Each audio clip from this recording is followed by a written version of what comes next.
is behind the documentary on Kali, today reacted on the series of cases that have been lodged against her. This is the gist of what she said. Leena Manimekalai said that she feels unsafe in India now because it has turned into a hate machine that wants to censor her. Also, putting out a picture of two folk artists dressed as Shiv and Parvati lighting up, she asserted that this is how folk artists chill in our country, and it's this very diversity that the Sangh Parivar wants to destroy with their relentless hate and religious bigotry.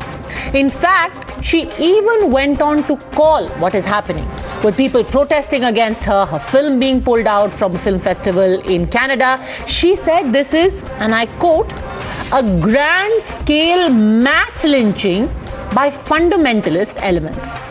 And after all of these justifications, the irony just got even more acute. Let's walk you through some of the fears that Miss Manimekalai harbors and then compare it to what actually is happening.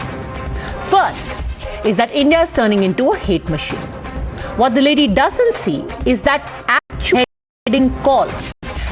calls dripping with hate are being given not against her but against Nupur Sharma. Who's a hate machine then?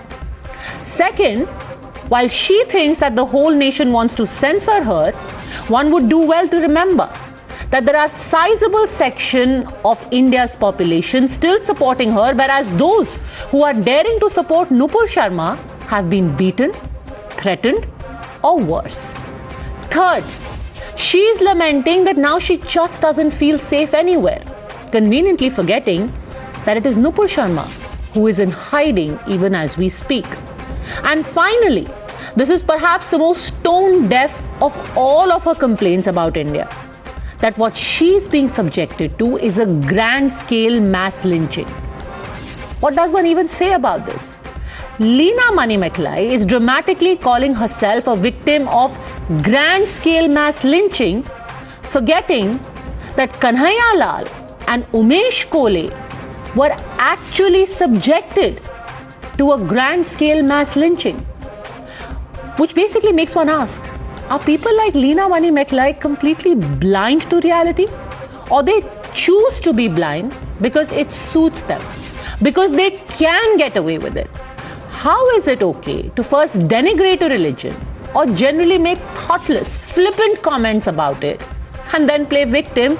And if you really care about India not becoming a hate republic, why are you so scared of calling out actual hate that is claiming the lives of your fellow Indians?